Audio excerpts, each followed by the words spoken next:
refrigeration. When you know exactly what you want, Amana. And in part by Budweiser, the king of beers, with that clean, crisp, cold taste. Nothing beats a Bud. And brought to you by the Highland Potato Chip Company. Well, Coach, you had a week off. I think you enjoyed getting back to work today. That 58-7 victory kind of indicated that. We really needed that, Jim, and I was really pleased with the way our guys responded. There were a lot of things we needed to accomplish going into Big Ten play, and I think we did it. You certainly did. Now, of course, the big one comes up. Michigan waiting in the wings. They come in, and we're going to be talking about that. Got highlights, a lot of highlights, because the game was not on television, so we got a lot of touchdowns were scored, and we got a special feature and interview with a new father, John Derby. We'll be back with more Hayden Fry right after this.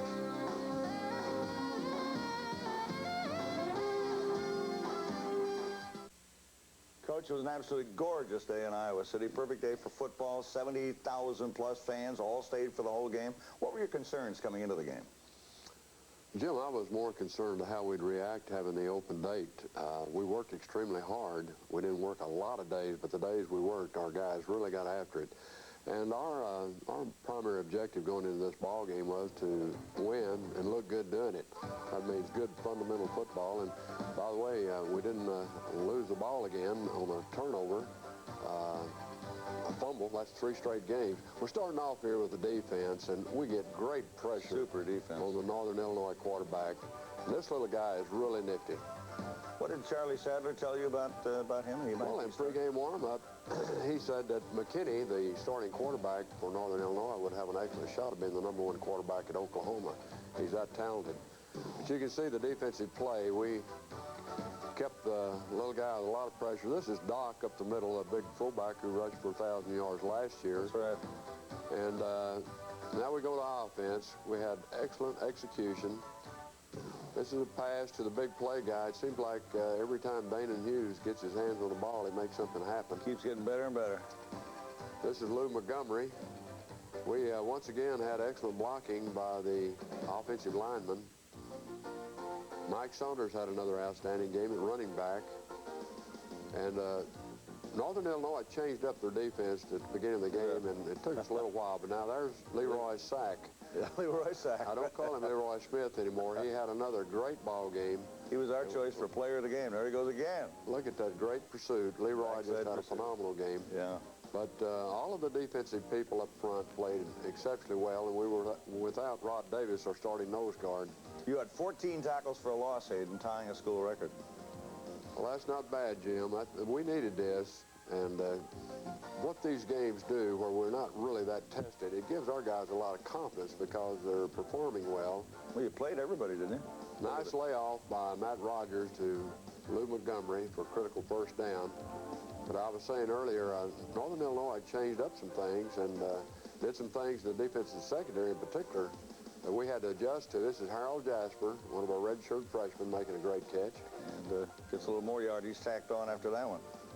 All of the young guys that came into play did an excellent job. Wonderful blocking to open the hole for Lou Montgomery. Lou. Happy guy. Of course, he's always happy. Well, across that front, they're becoming very consistent each ball game as a blocking team. This is a tremendous effort by a defensive corner man. We had Eddie Polly made some great plays. Carlos James, Scott Plate, Olin Zach, Bush. Very well. Brian Wise always plays outstanding. Jim, we must have batted down 4 or 5 passes. You did. In the ball. You did. And you know, Hayden, that you played a team that really never gave up. They came at you all the whole ball game. I was very proud of Northern Illinois' effort. In fact, they scored right at the end of the ball game, and they had a few of their substitutes in there, their quarterback. Well, once again, we go back, and you see this. Danan Hughes has worked himself wide open. And Matt Rodgers had another outstanding game. What a guy he's turned into. Excellent blocking and running by Saunders. Lou Montgomery, the lead blocker on most of those plays. Now watch this. You felt good about this young man, didn't you? Well, that's Mike Martens. He's another one of the youngsters from the state of Iowa that just walked on and wanted to have a chance, earned a scholarship, and that was his first college touchdown. Well, the Hawks are out in front 14-0. It's Hartlieb holding and the Skillett kicking the extra point. Great pressure again. Derby, Maurier Crane, Jason Dumont. Mike Wells played a good game. Mike Wells, number 64, was just all over the field. Jeff Nelson. Of course, Ron Gator has really blossomed and come into his own. Now, this little guy can move, can't he? Oh, he has tremendous quickness of speed. He's supposed to be a 4.4 or 5 quarterback. That's one of the fastest quarterbacks in the nation. But once again, we get great penetration in Mike Wells and John Derby just had another tremendous ball game. And his sidekick there, Teddy Joe Faley, played it super. And let's talk about Brett Bielma. That's number 91. Yeah. He's another walk-on who grew up only 20 miles from Northern Illinois. And I think the fact they didn't, here's a good pooch kick by Scott Fisher. We killed on the 9-yard line. He did a good job, didn't he? Well, he did an excellent job. Of course, that pooch kick for only about 25, 26 yards hurt his average, but they've got to go 91 yards now to score. You know, Matt Hilliard has had a great early season. He recovers his fumble here. Terrific job. I think Matt Hilliard's made a big play in all 3 games, Jim. He has fumble recoveries, balls batted down, blocked a punt at Iowa State. There's another field goal by Jeff Skillett. Great pressure there. They had us beat. We got confused in the secondary, and the pressure actually made the quarterback throw the ball behind him. Otherwise, they'd had a long play or a possible touchdown. There we go again. I was saying about Bielma, he's a walk-on from Illinois. Yeah. And he grew up 20 miles from Northern Illinois, and he earned a scholarship, and he was determined to show Northern Illinois they made a mistake and not offered him a scholarship. he showed them. All right, he did a great job. Beautiful draw play, great running by Mike Saunders. Robert Baxley and Scott Davis at the tackles. Ted Belliser and Dave Turner at the guards, and Mike Devlin at center. Nice reception by Falloon there. To John Falloon, I've only seen John drop one pass that's ever touched his hands during his complete career at the University of Iowa. He puts this baby right down to the 8-yard line. Scott Fisher, another walk-on up in the northwest corner of Iowa, and does an excellent job of putting the ball up. Great coverage. Here's a great play by Smith, by everybody.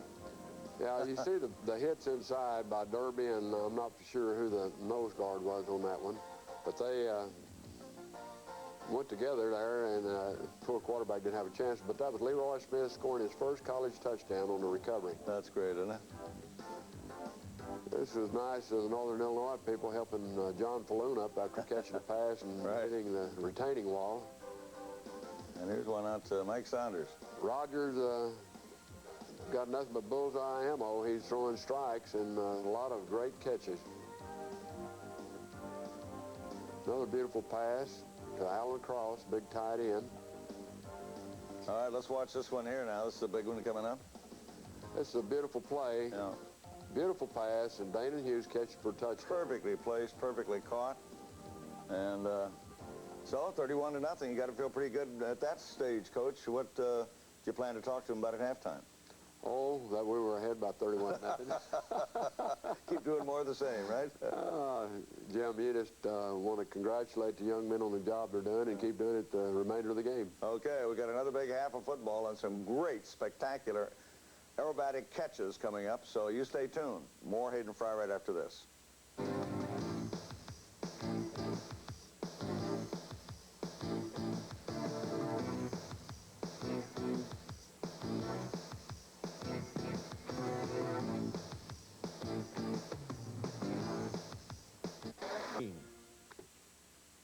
Coach, I guess we're just about perfect statistically. 577 yards of offense, and in the first half, which we just saw, you held them to 70 yards, so you had to be pleased both ways. Extremely pleased, Jim, and very pleased with the young people coming in and executing the way they did. We're going to see a whole lot of new faces into the second half. Weather absolutely spectacular. Shirt sleeve crowd out there, temperature around 72, 73 degrees. Here we go with the second half. McKinney. McKinney under great pressure again, up the middle, the defensive ends, linebackers, nearly another interception or a recovered fumble, but they called the ball down. Now, you can see their execution pretty good. That's Eddie Polly coming through the blocker, knocking him down, and making the tackle. Great play. Runner was Leslie for Northern Illinois. Tell you, like I say, Jim, we must have batted down 4 or 5 passes. John Derby was really great. We'll get him a baseball mitt so he can catch some of those instead of batting them down. Right. Look at that sidearm throw. That looked like Chuck Long throwing. That's right. Matt Rodgers hit him falloon across the middle. Big chunks of yardage there. Matt passed for close to 300 yards. Excellent adjustment by Rodgers coming off the primary receiver to the secondary receiver, completing it across the middle. Matt decides to... You can see he's got a little speed, a little deception here. Watch this hit, though. Boom. I was real proud of Matt holding on that ball, I tell you, because quarterbacks don't run with it that much. Yeah. This is a critical situation here, 4th and 2. Matt did an excellent job of getting the necessary yardage, and Paul Kajaba threw a key block on that. Another great run by Saunders there. Both the tight ends, Whitaker and Cross, had excellent games. You can see Mike. Mike, he's a pretty fancy runner, but he does lower his shoulder and bruise people. Yeah. And let's watch Mike again here. Now bounce off. Excellent. Isn't that a great run? You bet. Mike Ferroni and Bob Reeves came in, played quite a bit of the game, and did an excellent job. Hal Mady at center came in for Mike Devlin, did an excellent job. You see what this little guy can do here when he gets in. Oh, you bet. McKinney.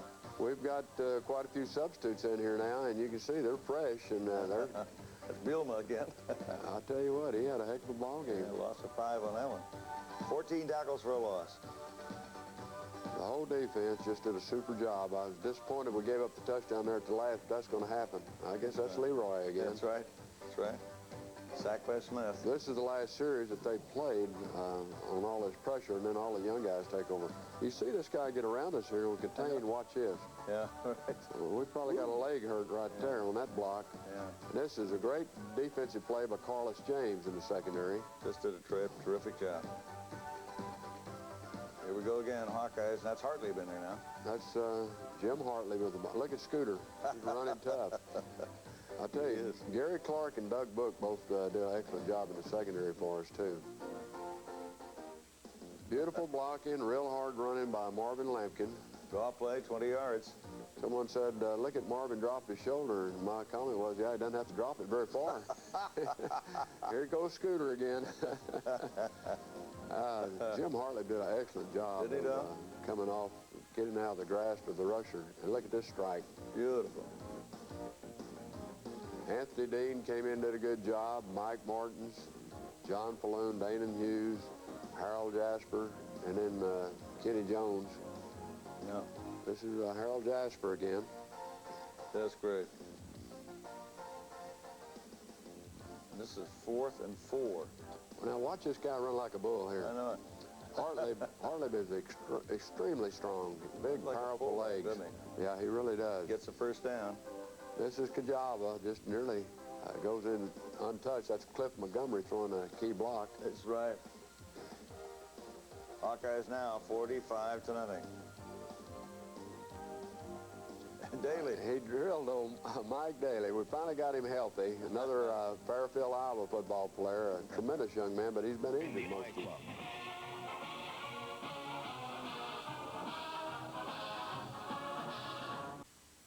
Getting ready to play is seldom a problem for the Hawkeyes. 70,000 fired-up Hawkeye fans help get the juices flowing and send the butterflies flying. And flying is the only way to describe the play of senior co-captain Leroy Smith against Northern Illinois. The Hawkeyes defensive end sent a clear and definitive message to the visiting Huskies early in the contest. And that message was that he and the rest of the Hawkeyes came to play. Well, we're working to be as good as last year. We still have a lot of improvement. We're still making mistakes. Everything's coming together. You know, we're starting to form into a fine gel. Dubbed Leroy Sack by Coach Hayden Fry after the game, Smith was named Big Ten Conference Defensive Player of the Week. Iowa's high-powered offense struggled early, but hit full stride late in the first quarter when Matt Rodgers avoided a sack and dumped off the fullback Lou Montgomery, who then sliced his way through the Husky defense for a gain of 19. Rodgers went downtown on the next play from scrimmage, hitting freshman Harold Jasper on a 45-yard bomb. It was Jasper's first catch as a Hawkeye, and it set up Iowa's first touchdown. A nifty little 15-yard scamper around left end by Mr. Touchdown, Lou Montgomery. Matt Rodgers with a second down call. Hawks in scoring territory. Here's a handoff to Montgomery. Opening 10-5. Touchdown. Nice play. For the third time in as many games, the Hawkeyes struck pay dirt first, jumping to a 7-0 lead they would never relinquish. Iowa's defense continued to dominate, as evidenced by this quarterback sack by senior linebacker John Derby. True to his word, Fry kept the Hawkeye offense on full throttle, and this time Rodgers hooked up with his favorite target, junior wideout Danan Hughes, on a 32-yard gain. 3 plays later, Rodgers found yet another Hawkeye. This time it was Mike Martens who hauled in an 8-yard strike for his first touchdown. It was a slant play, and I went in, and I was excited. I wasn't really nervous. I was just pumped, ready to get it, and try to make my best move on the cornerback there and get the ball there in the open spot. The score stretched Iowa's lead to 14-0, but there was plenty more to come. On defense, the Hawkeyes were redefining the word pressure. Dumont, Wells, and the rest of the Hawkeyes were giving Northern Illinois fits, damaging the visitors' ground game and harassing their passing attack. The pressure paid off, too, as Iowa's defense registered some points of its own, but Leroy Smith fell on a loose ball in the Huskies' end zone. McKinney deep in his own territory takes the ball, and he is mobbed. Ball's thrown into the end zone, recovered for a touchdown, Leroy Smith. The Hawks defense scores a touchdown. Stacy McKinney pitched it. The ball popped up in the air.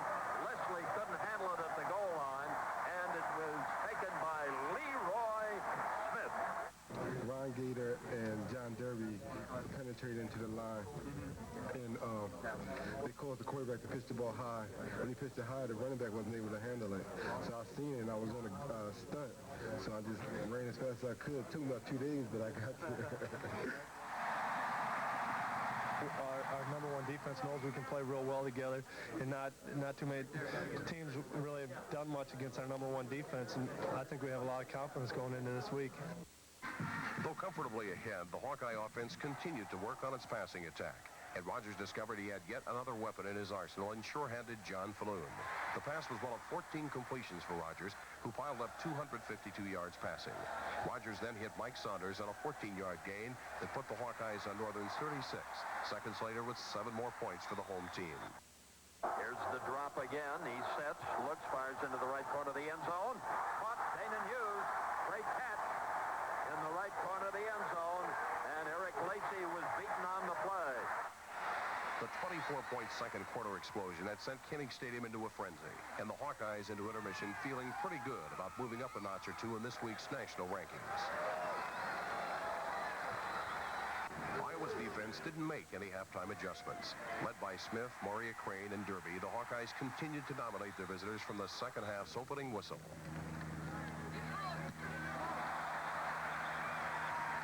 On offense, the Hawkeyes looked to ball control and called Mike Saunders' number 5 different times in a 13-play, 80-yard march that consumed more than 6 minutes of the third quarter. First down at the 10.5. Saunders again dances away from the hole. 5. He's in. Touchdown. 10.5 more yards for Mike Saunders. It was designed to go up the middle, but you know, they've been slanting all day, so we just kind of had to pick our holes. Ended up bouncing outside. Walker did a good job of getting the lead out there, and you know, just run hard and get your head down and get in. Saunders' 11-yard touchdown gallop improved the Hawkeye lead to 38-0 and delighted the sun-drenched Iowa fans. Unfortunately for Northern Illinois, it was now sack time for the Hawkeyes, and Smith answered the call for the second and final time on this afternoon. With the game's outcome no longer in doubt, it was now time for the reserves to show their stuff. And second-string quarterback Jim Hartlieb responded with this 14-yard strike to reserve tailback Scooter Lampkin. A few plays later, backup fullback Paul Kiyava found pay dirt from 3 yards out to push Iowa's lead to 45-0. Iowa City native Paul Burmeister found Ken Jones free of the end zone for a 12-yard score. It was the first touchdown pass in Burmeister's career, and no doubt an accomplishment he'll remember for some time to come. Pretty big thrill for an Iowa City boy, isn't it? Yeah, it's a great thrill. I mean, I've come here for a long time, seen a lot of quarterbacks throw touchdown passes, and to finally get out there and do it myself is a great feeling. A happy Burmeister watched Iowa's lead zoom to 52-0, but Ken Jones still had this 52-yard acrobatic grab up his sleeve. Here's a throw. Hartlieb deep, has a man open, and the ball is juggled and caught. And in the end zone, it's Ken Jones. That was a great catch by Jones. He flipped the ball first. It went up in the air, then he double grabbed for it and took the ball and rolled it in to make it 58-0. Well, it was a nice nice pass, and he threw a beautiful spiral, and it was just a little long, and I reached, and I couldn't grab with two. If I had to grab with two, I'd have to land on my stomach. So I kind of had to stick it on one hand, try to tip it up a little bit, and it happened for me. So got lucky on that one, I guess you want to say. And Coach Fry made a great call on an out and up move, and Kenny Jones is so fast, he just got right behind the guy, and I just had to, lead him out there so I didn't overthrow him, and he made a great catch, and I mauled him in the end zone. Really happy that Jimmy Hartlieb and Paul Burmeister could come in and do an excellent job. They needed that, as did a lot of the young people. With Jones' sensational catch, Iowa went up by 58 points. Northern Illinois finally cracked the goose egg late in the game when Maurice Patterson grabbed an 11-yard strike from backup quarterback Rob Rugai. Hayden Fry and the Hawks were 58-7 winners. Well, this game was by far the most difficult preparation we've had from a mental standpoint, knowing that we play Michigan next week and knowing Northern's program, an awful lot of young guys playing and a brand new coaching staff. So this was a real difficult preparation for us. But we knew if we just didn't make stupid mistakes early, that by the second half, our depth of quality players would wear them down, and we'd win the ball game. We might not look real good doing it, but as it turned out, we, it got the momentum going. Everybody played a heck of a game. It was a good test, just because it gave us a lot of confidence. Got a lot of players in, got a lot of depth. We needed some depth at certain positions, let them get some playing time, and it just was a real confidence booster. Our number one defense knows we can play real well together. They changed up some things. They made us have to adjust. We got off to a slow start, and the defense played super, though, early. They didn't change up that much on offense, but they did change up some of their defensive schemes and their coverages. And it took a little while to get accustomed to it, but once we did, well then, the race was on. Stay tuned for Coach Fry's look ahead to this week's Big Ten opener against the Michigan Wolverines. The hot topic at Tuesday's press conference was what else? The Michigan Wolverines. How big is this game? How big? Can't read I was raised poor. I always, kind of compare dollars and cents. Since I don't get an increase, whether we win or lose, it doesn't make a difference. No, realistically, this game each year is as big as any on our schedule, and evidently it's the same way with Michigan. Somebody said 4 out of the last 6 years, I think, Brian, you had it on television last night, 4 out of the last 6 years, the winner of the Iowa-Michigan game has gone to the Rose Bowl, or at least determined one of the two teams to go. And then it's been more important in other years also. It's had a real impact. But it's not, when we play it this week, in all honesty, we don't look at it that way because we know we've got all those other great teams still on the schedule. We realize it's Michigan, and Michigan is without a doubt the best team in the Big Ten for sure. Without saying that they're not one of the top 5 teams in the country. For us to play with those people, it's going to take us a great game, and that's what we're going to have. The thing is, when you're playing football, you got to be tense, motivated every game. People think, we got to have a different attitude. We're going to be more focused. We can't be more focused. We got to just be ready to play. That's all it's got to be.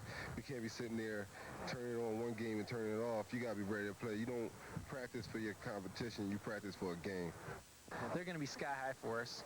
They're not going to, they're not going to expect to go in and get a win, like an easy win. They're going to have to work for it, and we're going to do our best to get a win ourselves. When football, college football, there's not that many games, so you have to show, every team is a big game. Every game you play is a big game, especially with the polls and, your final rankings and stuff like that. You have to go into every game, and realize that every game is a big game. So, we approached this week in practice just like we approached Iowa State and Hawaii and Northern Illinois. We just have to come out, practice hard during the week, and come out Saturday and execute. Of all the members of the 1991 Michigan Wolverines, Desmond Howard seemed to be the one getting the most attention. Who gets the honor of defending Desmond Howard? The whole team. Really, we're not going to pick out any one individual to put on the Howard or anything. Like Coach Royal used to say, when he's out in the country and went to dance, he's going to dance with the one that brung him. Coach, do you agree with Bobby Bowden that, Desmond's going to get one, you just hope he doesn't get two in a game? Oh, I would imagine he's going to get two, and I hope he doesn't get three. I left Bobby one there. He got two against Florida State, didn't he? Yeah, I think he's gotten two against everyone. Whether they played 3 games or 4 games, he scored 8 touchdowns. 8 of their 11 touchdowns have been scored by Howard. I guess the key word is slowing them up. You don't stop somebody of that caliber on any team. I mean, whether it be, a Michigan State player or a Michigan player or any team that we're going to play, you don't stop completely. You're not going to keep a Desmond Howard from getting his catches. You're not going to keep him totally out of the game. He's going to get his catches. So we just have to more or less, contain him. We got to go out and do our job, play after play, and we just can't let him let the small catches turn into big gains. If he catches a 4 or 5 yard pass, we can't let him turn that into a 50, 60 yard run. If he makes a catch, we got to be able to stop him from the time he catches the ball and be able to pick up and go on with the next play and hopefully correct things as we go along in the game and go from there. I think the whole secondary's got to look at really the whole unit because Van Dyne, he only has 2 less catches than Desmond, even though Desmond is super fast and quick and things like that. But Michigan, it seems like they really never showcase 1 or 2 players. It's going to be their whole offense. So I think as a whole defense, we're going to have to look at everybody. Desmond Howard knows that Saturday's game in Iowa City will be a battle. I look for another tough Iowa ball club. They always play us tough. It's nothing new. They're a good team. We're looking forward to just another physical game. Do the Hawkeyes present any special challenges for you or the offense? No, I don't think so. I think that we have to work just as hard against them as we would against Michigan State and Florida State, Notre Dame. Iowa's answer to Desmond Howard in 1991 has been wide receiver Danan Hughes. The 2 players have been compared, but Danan says there are some differences. I think he's a great athlete. He deserves all the publicity he's getting. He's really helping his team win, and, that's what he's out there to do, and that's what, to be compared to him, is, an honor for me, and hopefully I can help my team win. So far I've, had 3 pretty good games, but, I know I haven't played to my potential, and, hopefully I can come out this Saturday and help my team win just like he has in the last couple of games. I have, I might not be the fastest receiver in the nation, on the top, but, I use what I have to my advantage. I'm taller than him, I'm also, bigger, I weigh more, so I can use my strength, my size to get me open more so than just, raw speed. So, you have to go with what you got, and, he's helping his team win by what he has, and so far I'm helping my team win with what I have. On the defensive side of the ball, Coach Fry couldn't have been happier with defensive end Leroy Smith's performance against Northern Illinois. For his efforts, he was named Big Ten Defensive Player of the Week. Yeah, that was a great honor for Leroy. I'm not sure if this is the first time he's won it or not. I'd have to go back and check, maybe in the Purdue game a couple of years ago, but Leroy had an outstanding game. I know he had 4 sacks. He caused a fumble or 2. He got the recovery of 1 for a touchdown and was in on a multitude of tackles. But, he's an exceptional defensive end because he has running back speed. He's a lot faster than the normal defensive end, and we try to utilize that by doing a lot of different things with Leroy. He's excellent on pass coverage as well as rushing the passer or catching people from behind when the ball goes the other direction. And he enjoys it. He's a great young man to coach. Football's been fun this whole year. That's what's helping our team right now. We're playing as a group. We practice together. We have fun together. It's not an issue of competition. The coaches are more relaxed this year. Everybody's so relaxed. It's helping us play better. Playing better is certainly foremost in the minds of the Iowa Hawks this week against Michigan. Oh, gosh, no comparison, man. Every coach on my staff, every player, this is what you look forward to. It's just this is what football is all about. That's an old cliche, but that's the truth. When you got a traditionally great football team, great program, and you have an opportunity to play them, you want to be at your best. As of late, the winner does go to the Rose Bowl, but that's not always true. You know, there's some great football teams all through the league. But if we can get the ball rolling in the right direction, you know, get a win on Saturday, and that'll do nothing but just build great confidence and get the ball rolling in the right direction for the Big Ten season. Coming up next, Hawkeyes that work in the off-season.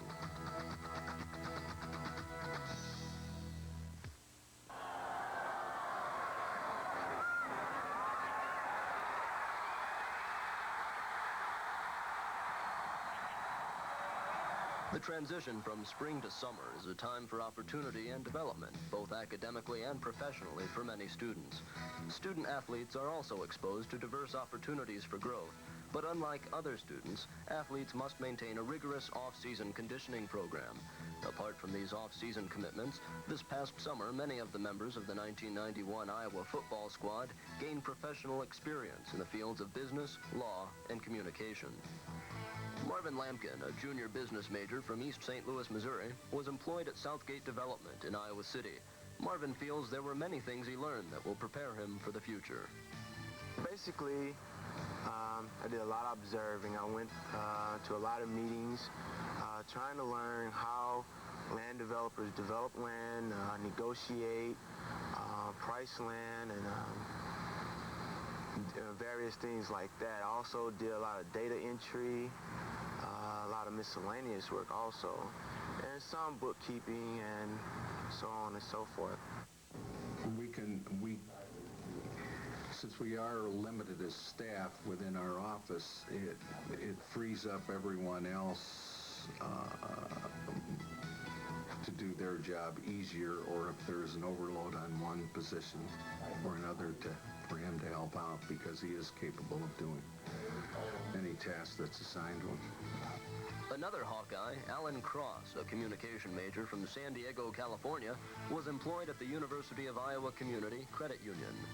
There's always been a stereotype that an athlete comes in for a job and maybe winds the clock or sweeps out and then goes home, and it really isn't a very good employee, but I'm sure it opened my eyes when we had a couple of the young people come in and work here. They're very competent employees. They have never had any balancing problems. They work as a teller and relieve our people on vacation periods, and they've been frontline people and valuable employees.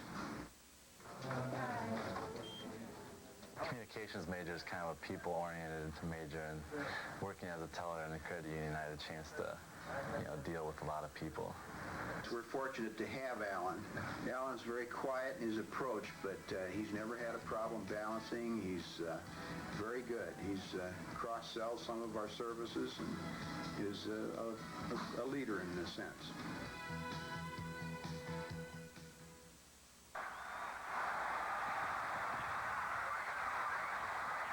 Matt Whitaker, as tight end from Ankeny, Iowa, used his skills this season to score a touchdown against Iowa State. Earlier this summer, he developed other skills as an intern with the Hawkeye video staff. My job prepared me a lot for the future, seeing that it was practical experience in the field that I enjoy and do plan on getting into later in life. My major is broadcasting and film production, and I plan on using that with a law degree and getting into the entertainment industry.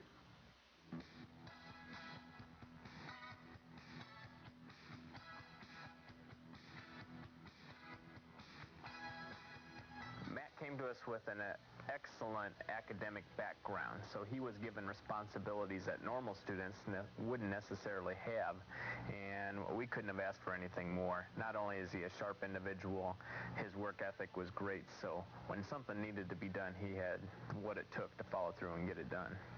When Matt started out, he had never worked in this environment before, so even though he was academically prepared to do the work, he had to learn what it was like to do it instead of for a grade in a real work environment.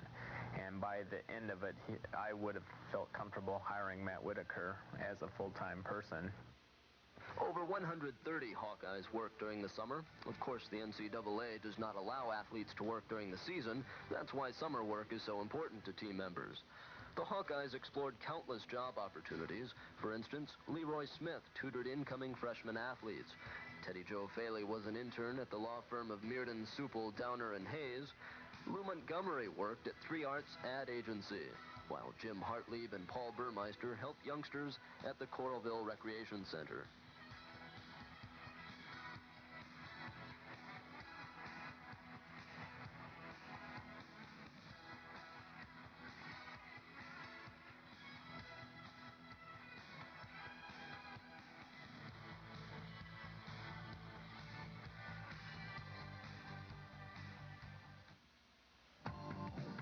And now, a look at last week's MVPs. Most preseason publications rated the Iowa offensive line one of the best in the nation, so it was no surprise that tackle Rob Baxley got the nod from the Iowa coaching staff. A member of assistant coach John O'Hara's highly touted offensive line, the senior co-captain from Oswego, Illinois, helped the Hawkeyes gain a season-high 577 yards against the Huskies.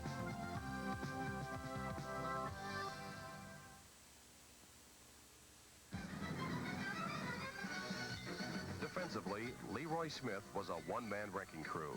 The senior co-captain from Sicklerville, New Jersey, earned Big Ten Defensive Player of the Week honors with 6 tackles for loss, 2 quarterback sacks, and a fumble recovered for a touchdown. He helped an Iowa defense that tied the school record with 14 tackles for losses.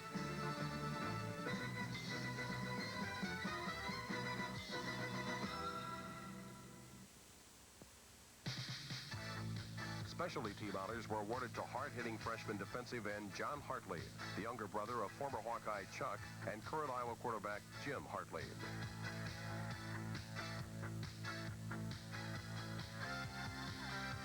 One question mark before the season began was the tight end position.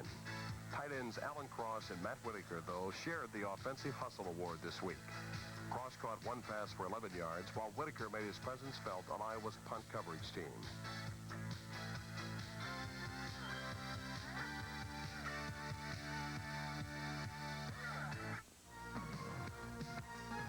Defensive hustle honors were also shared. Defensive end Leroy Smith and cornerback Eddie Polly helped the Hawkeye defensive unit limit Northern Illinois to just 2 visits into Iowa territory while forcing 3 Husky turnovers. Thanks for watching, and don't forget to tune in next week when we take a look back at the biggest game so far in the 1991 season. It's Iowa versus Michigan, right here on Hawkeye Sports Magazine.